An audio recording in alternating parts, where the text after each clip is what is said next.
Hi guys, well welcome to a very windy April in England. We're in Hertfordshire, just north of London, and this is my AC Mark IV. For those of you that don't know, the Mark IV was produced by Autokraft, who had the license to produce AC cars. They were previously a restorer, and they were a Ford-owned company, and they made the Mark IV, which followed on from the Mark III, and they produced it between 82 and 1993. They produced a staggering 478 examples. About 78 of them were right-hand drive. This is a right-hand drive, and it's taken me about 22 years to finally track one of these down that was for sale and that I could actually buy. Most of the cars had the 302, which is the 5-litre Mustang engine, but about 12 of them were 7-litre cars. This one was a 302, and I bought it 3 years ago, on the highlights of my car buying career, I think. And it's all aluminium bodywork, beautifully made.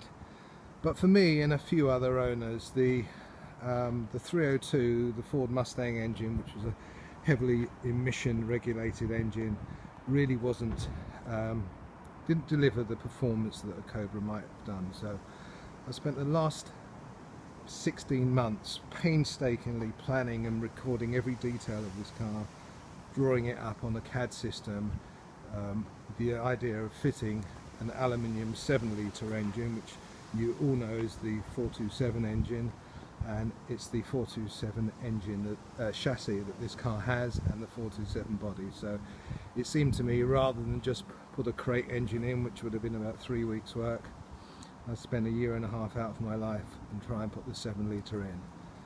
Without overstating the case, it's been quite a monumental effort.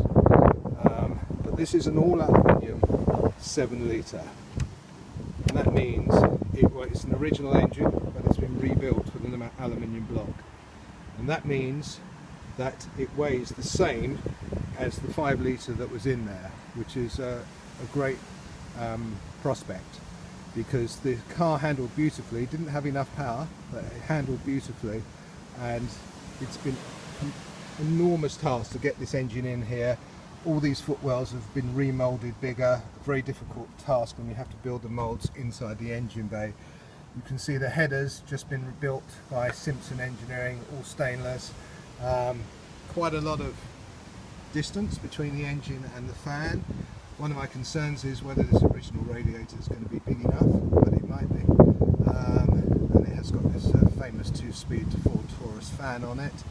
There are no front wings on at the moment, they're in storage, but today is quite a monumental day because, and I've got to share with you, I'm pretty damn apprehensive about it.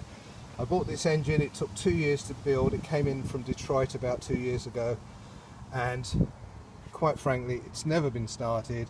I don't know if it's any good at all. I bought it purely on the reputation of the builder. So I'm now going to put my heart in my mouth. I've done all the checks.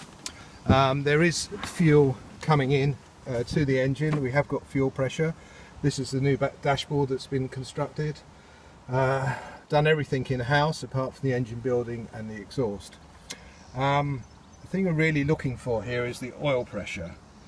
So I think we may as well just go for broke and hope this thing doesn't blow up and it actually starts up. So we'll try it without choke and see what happens. But it's vital that this oil pressure gets up to at least the middle position. So here it goes.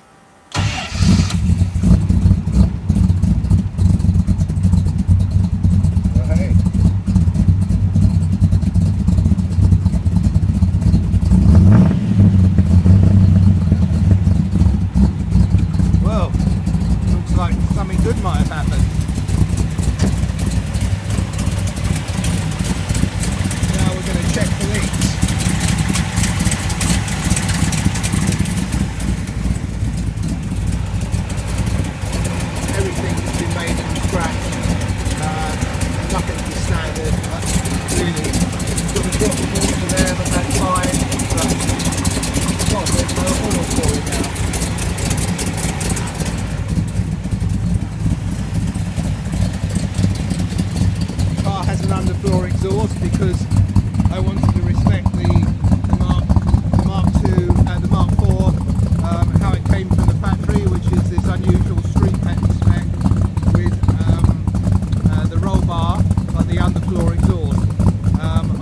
outside type car.